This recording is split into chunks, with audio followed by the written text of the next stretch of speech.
China has overtaken Europe and America as Africa's biggest trading partner. The West worries about a challenge to its influence. But how should Africa respond? In the second of two special reports, Sorius Samora goes in search of the good governance the continent needs to exploit this new rivalry for its resources.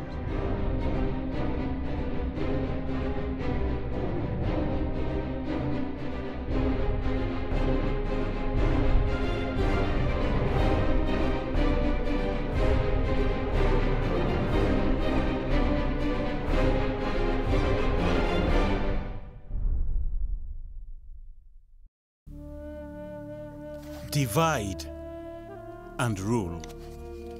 This is how European powers carved up the African continent at the end of the 19th century. It was a negotiation between European gentlemen to deal out the resources of Africa for their own benefit. New African states were defined not by the tribes who lived within these drawn borders, but by how much these lands could enrich their new masters. These lines left deep and painful scars from which Africa is still recovering. 120 years later, African governments, now independent, still struggle to negotiate proper returns for the valuable resources that the rest of the world needs. For ordinary Africans, these are critical deals, but some African governments are starting to deliver.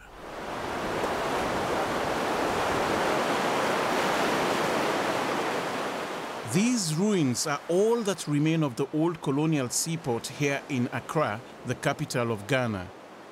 Where Europeans once came to extract slaves and gold, today Ghanaians are driving their own economy with even more gold, oil and cocoa, and building a nation that has become one of the leading lights on the continent.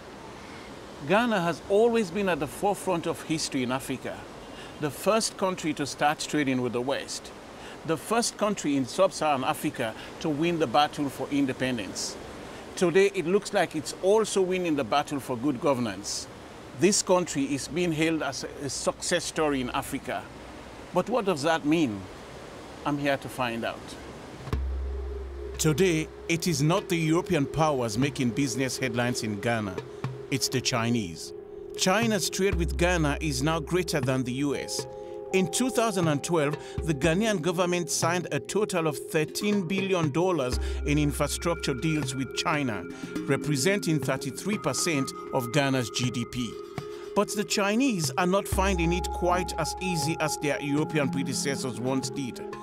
Now, the Ghanaian people demand more from the deals their governments strike with foreign partners.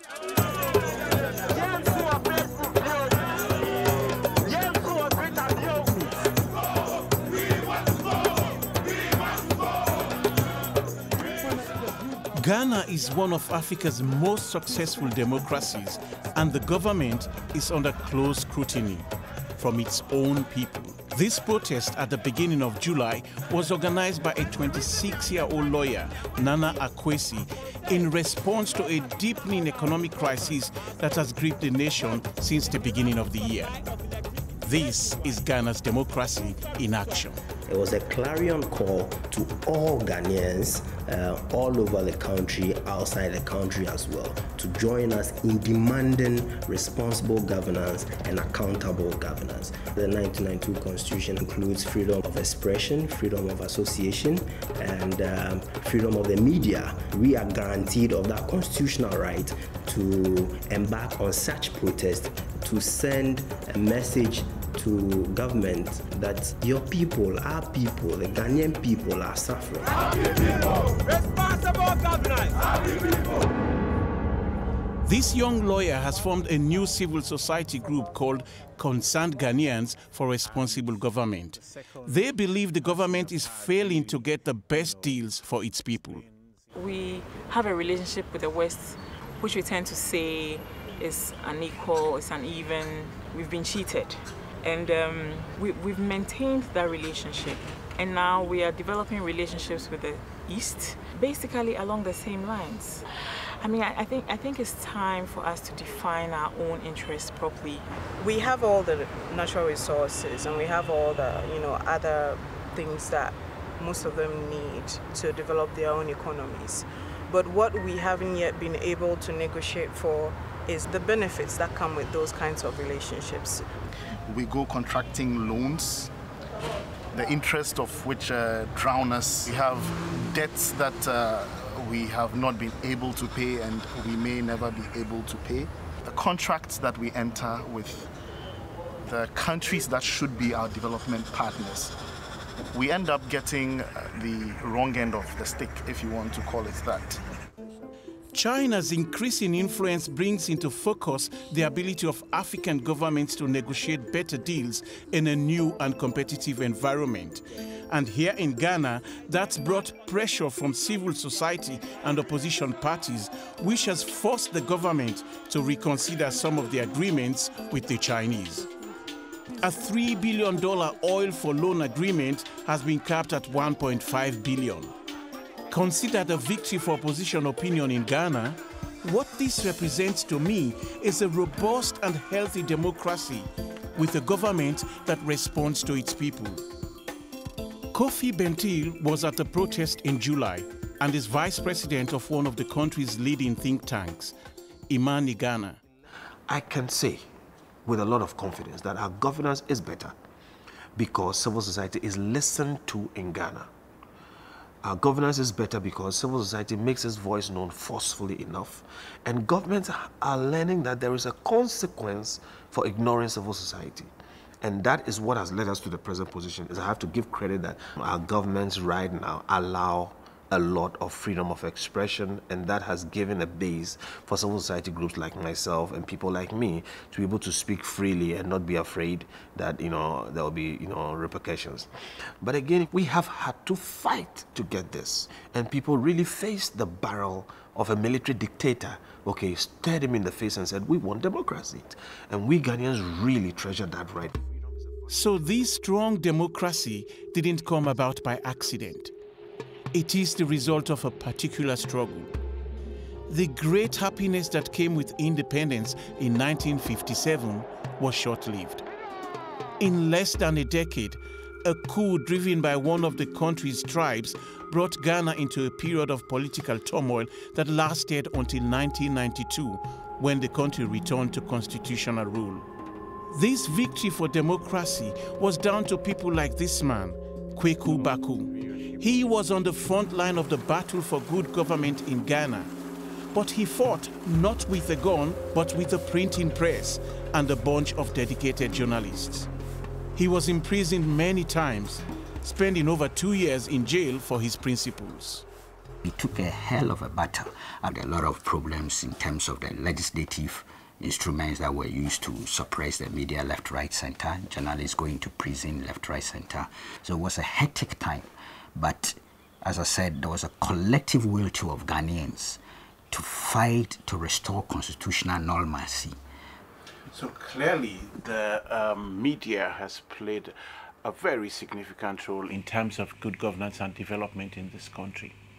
Without the Ghanaian media and its posture, its advocacy, its fearlessness, its critical mind, I'm not too sure Ghana will be a democracy today. Even up to today, it keeps the government on its toes. It keeps state institutions on their toes. Even private businessmen and entities are kept on their toes because of the kind of media we have in this country. My journey across Africa over the years has led me to believe that development is not just about building roads, bridges, or hospitals. It's not just about infrastructures.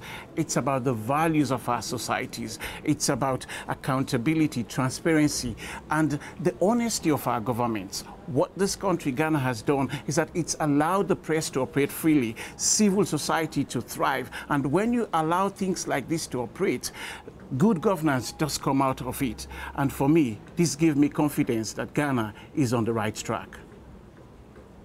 Ghana's democracy may be strong, but with the economy showing real signs of difficulty and civil society demanding better deals for the country's resources, challenges clearly remain. I spoke to the country's president.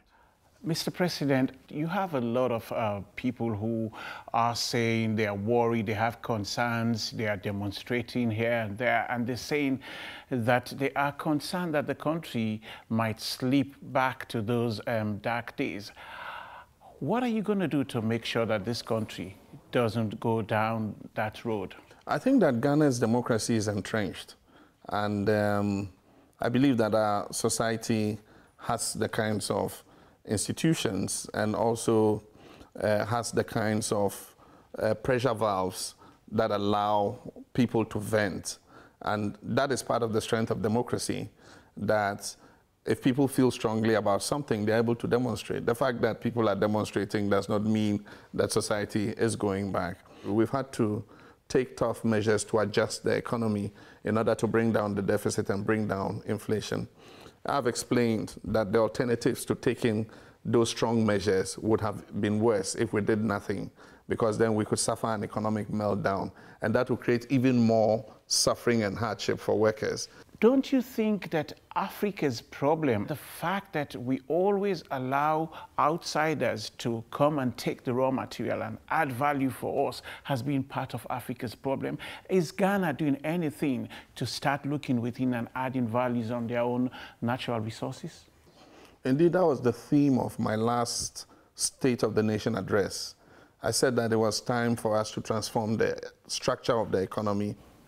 The economies we inherited were what were bequeathed to us by our colonial masters. We were supposed to be the producers of raw materials, which were exported to the colonial metropoli, and then they fashioned them into finished goods and re-exported them back to us. And so we need to break that structure. I mean, why should we, 57 years after independence, continue to export gold in its raw form when we could set up a refinery to refine that gold? And when you refine gold, the value of exporting it fetches you far more money than when you export raw bullion. And so there's a lot that we can do, and this government is determined to do. Despite recent economic hardships, Ghana has continued to strengthen and grow over the last 20 years.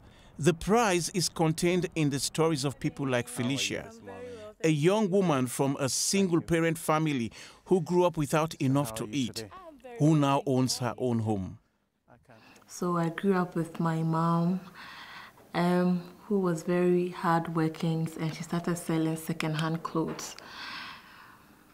Even what to eat was a problem, and she has to pay for my fees. She took us to one of the best schools. My mommy believed in education. I did very well, and I think it was there opportunities started opening for me after the university. And since then, life has been good, I guess. But it's not just a miracle. How did you get to this position where you are now? My husband has been very supportive, and I told him how much I had struggled and how I want to change things in my life and that of my mom. That was when we decided to get this place. I didn't have a problem having to forgo certain things. I was focused, I was determined. We encouraged each other, and lo and behold, we are here today. It is stories like Felicia's that for so many poor people around the world is the modern dream. And Ghana itself embodies that dream. A country that has arisen from daily struggle to peace and relative prosperity in a single generation. Ghana has become an example to the rest of Africa for its commitment to free and fair democratic institutions, and for developing a tradition of democratic leadership that is more capable of standing up for the interests of its own people. Yet poverty remains widespread here and across the continent, and leaders are still struggling to turn trade in the continent's vast mineral resources into material wealth for their own people. I'm now living for a country on the edge of a desert, where that is exactly what good governance has achieved.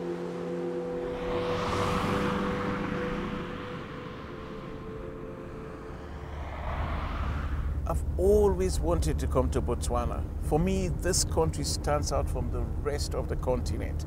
Since independence, they've had no war. It's been really stable, very strong economy, good governance, and very little corruption. I really want to find out what it is that they got so right that the rest of us can learn from. Here, they have been blessed with the most precious mineral of them all, diamonds. And through exceptional management of these resources and forming proper, decent partnership with outsiders, Botswana has gone from being one of the poorest countries in the world at independence in 1966 to one of Africa's first middle-income countries. Jwaneng is the richest diamond mine in the world and is the primary source of Botswana's wealth.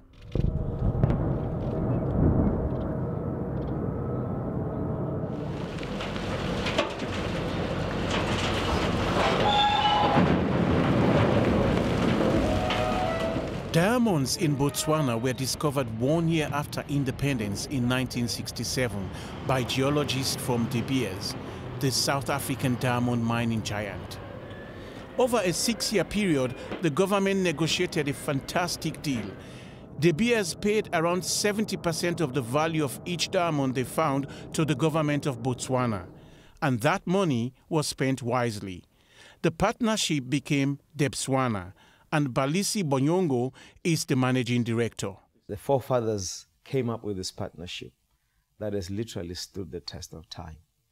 And with that, the government of Botswana made a decision from start that the revenues that are going to flow out of these diamonds will be for the nation. Corruption and greed is something that must be out.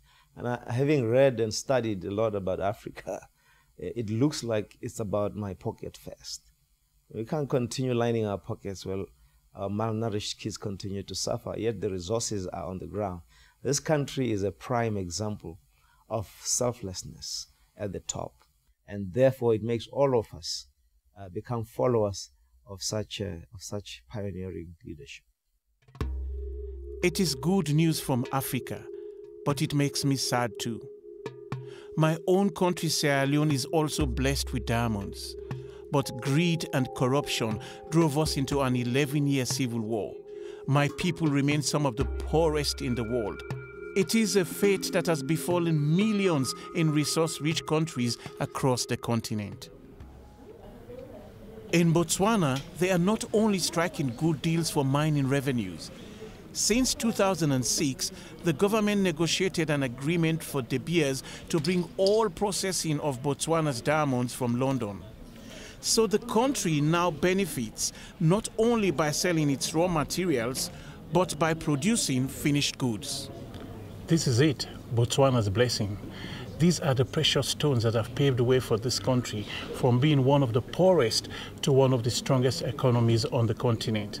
But without good governance, these stones would have yielded nothing. And for me, what is crucial is this building, which has now done what most of Africa has failed to do, add value to our natural resources. Botswana's first president after independence, Sir Seretse Khama, was not only a visionary leader in joining the diamonds in the ground to the welfare of his people. He did something else extraordinary. He joined the tradition of tribal leadership with modern democracy, adapting both to meet the needs of his country. Instead of tribe being used to divide and rule, as it has in so many African countries, here it is a source of unity. Jesus is coming to rule in righteousness. Jesus is coming to rule. The Lord Jesus is coming to rule. The Lord Jesus is coming to rule. Mosadi Siboko is the chief of the Baleti tribe in southern Botswana. She is one of 8 tribal chiefs known as Kosi, who are responsible for managing the tribe, settling disputes, and administering customary law through the traditional process of communal governance known as the Kotla system. Together, the COSI formed the core members of the National House of Chiefs, an advisory body within the Parliament of Botswana. The COSI's power is hereditary, as it has been for centuries, but is subject to the powers of the democratically elected government. The founding father of our democracy, that was Cesare Zakama, our first president, was actually born a chief. So he understood the basis of the Khotla system and the chiefs to be the culture of Botswana. What he meant was, let's continue with the system of chieftainship and let's link it with modern democracy. And let's not throw away our traditions and our cultures. So at the Khotla, everybody speaks, and this is what we call freedom of speech. And that is something that Botswana is renowned for. This tribal system is how people in Botswana have been solving problems for centuries. By keeping it, the country has been able to adjust gradually from tradition to modernity. By looking within for the answers and not simply adopting wholesale the systems of outsiders, Botswana has now enjoyed almost 50 years of unbroken peace, prosperity, and democratic rule since independence. Botswana's quiet confidence in its own way of doing things is also reflected in its dealings with China, who are busy building infrastructure here too. This airport was being built by a Chinese company, but when they failed to work according to the government's rules, the contract was terminated. Unlike most African countries, Botswana is more cautious about the free-flowing cash from the East. Dikagiso Mokotedi is the permanent secretary to the Ministry of Infrastructure. So the Chinese have certainly brought us soft loans, but there's also an element where as a country or as a continent, we've got to be careful, because if the loans which we are getting, soft as they may be, have got stringent attachments to them, which now undermine our participation in our own development, is something which as a country we are also watching very, very carefully to make sure that there's a balance, so that even if you are asking for assistance, but there must be a recognition that that assistance must be a partnership where we are also participating in what is happening. We cannot forever as a continent depend on outsiders to be doing things for us, but they rather assist us so that we are able to do things for ourselves. So at last, this is what both good governance and real independence in Africa looks like. Here, the battle for Africa has been won. I spoke to President Ian Khama, son of the country's founding father, Sir Seretse Khama. We shouldn't, as a country or as a continent, put all our eggs in one basket. Of course, China has been able to get a foothold because if you talk about the West, for example, they usually have fairly stringent criteria before they want to do business with you. And that has really forced many countries in Africa to look elsewhere. And China doesn't have the same qualms about a country's governance and status of democracy because of their own situation. So they are willing to come in and try to make the best out of it as they can, also for their benefit. But anything that you do should be a win-win situation in dealing with any country, whether it's China or anybody else.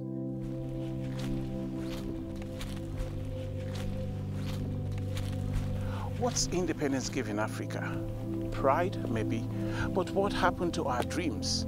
Divide and rule was how the colonialists ruled us, and what has followed them since independence has been decades of corrupt, it's my turn to eat governments, which have, if anything, deepened the inequalities that we inherited from our colonial masters. Here in Botswana, they have looked within for the answers and not outside from our foreign partners. What will it take for the rest of my continent to win their true independence? That dream we all imagined half a century ago.